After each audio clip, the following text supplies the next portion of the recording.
Halo semuanya, selamat datang di sesi pembahasan materi kita kali ini. Hari ini kita bakal membedah sesuatu yang super berbobot. Kita akan mengambil sebuah seri khutbah 6 bagian yang sangat padat dan menyulapnya menjadi panduan praktis yang bisa langsung Anda terapkan di kehidupan sehari-hari yang serba sibuk ini. Kita akan melihat bagaimana pemahaman Injil ini benar-benar bisa mengubah total cara kita bekerja, berinteraksi dengan keluarga, sampai cara kita memenangkan pertempuran di pikiran kita sendiri. Seru kan? Oke, mari kita selami ini. Pernah nggak sih Anda bertanya-tanya kenapa banyak banget dari kita yang sepertinya sudah melakukan semua kegiatan agama yang benar? Rajin ibadah, aktif pelayanan, tahu banget kalau Tuhan itu baik, tapi kok jauh di lubuk hati masih ada rasa cemas atau hampa yang terus mengganjal. Ibaratnya semuanya kelihatan beres di luar, tapi di dalam terasa kosong. Nah, untuk menjawab itu, ini peta jalan kita hari ini. Kita akan mulai dari mencari tahu mengapa kita merasa hampa, lalu melihat rencana sempurna dan kasih karunia. Setelah itu, kita bahas soal menemukan rumah dan keluarga, penerapan Injil di tempat kerja, lalu di dalam keluarga, dan terakhir, kita tutup dengan bagaimana mengenakan perlengkapan senjata Allah untuk pertempuran mental kita sehari-hari. Jadi, mari kita masuk ke bagian pertama. Mengapa kita merasa hampa? Kita harus jujur, kegelisahan itu sebenarnya bagian yang sangat melekat dari kondisi manusia.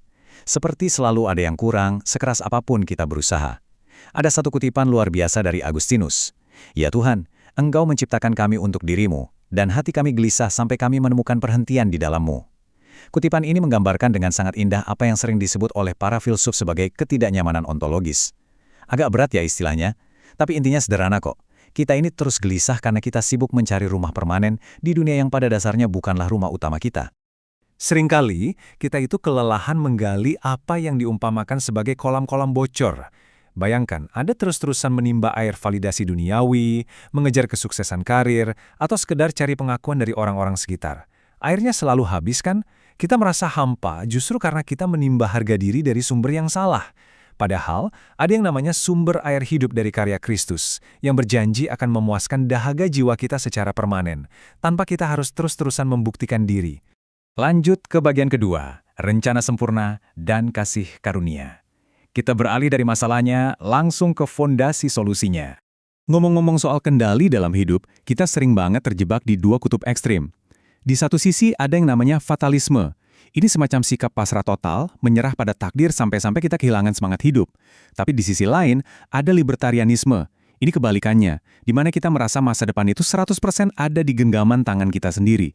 Efeknya apa? Kita jadi cemas luar biasa kalau gagal dan jadi sangat sombong kalau berhasil. Pastinya kedua ekstrem ini benar-benar meleset dari kenyataan yang ada. Lalu jawabannya apa dong? Jawabannya ada pada sesuatu yang disebut kompatibilisme. Ini adalah keyakinan teologis yang menyatakan bahwa kedaulatan Tuhan yang mutlak ternyata bisa berjalan beriringan dengan kehendak bebas dan tanggung jawab kita sebagai manusia. Konsep ini sungguh membebaskan. Kenapa? Karena kita bisa bernafas lega, tahu bahwa Tuhan memegang kendali penuh. Tapi di saat yang sama kita tetap termotivasi dan aktif karena pilihan-pilihan yang kita buat itu benar-benar bermakna. Tapi pertanyaannya, mampukah kita merespons rencana Tuhan itu pakai kekuatan kita sendiri?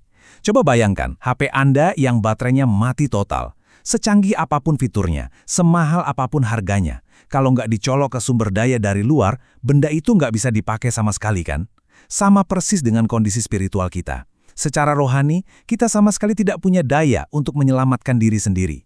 Kita butuh banget sumber daya eksternal, yang kita sebut sebagai kasih karunia Tuhan, untuk menghidupkan kita kembali. Hal ini yang membedakan dengan sangat jelas antara pola pikir agama dan esensi sebenarnya dari Injil. Agama itu seringkali datang sebagai nasihat baik. Lakukan A, penuhi syarat B, maka kamu mungkin akan selamat.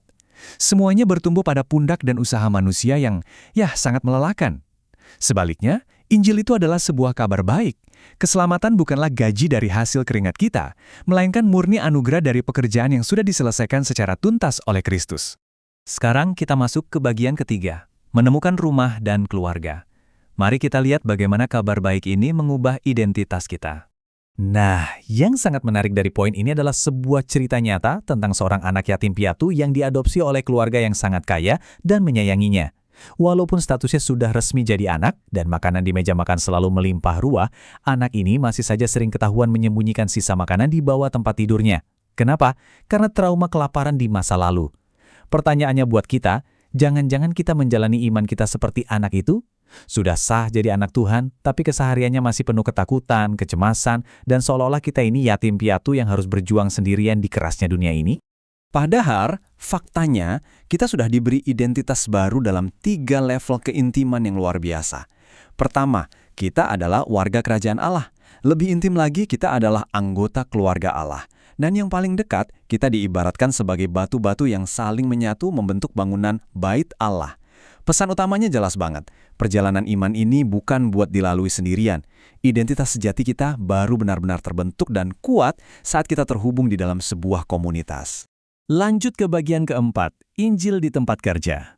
Kita lihat bagaimana identitas yang aman ini merombak rutinitas kerja kita.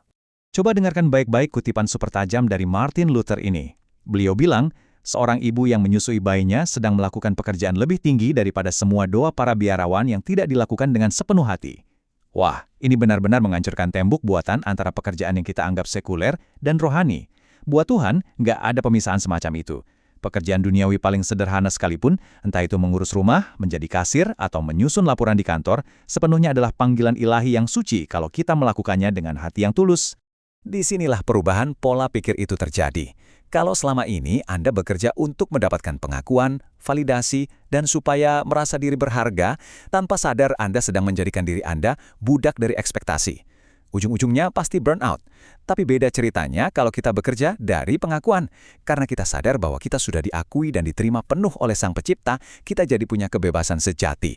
Kita bekerja bukan lagi untuk pamer atau membuktikan diri, tapi murni untuk melayani sesama. Masuk ke bagian kelima, Injil di dalam keluarga. Disinilah semua topeng profesional kita terlepas.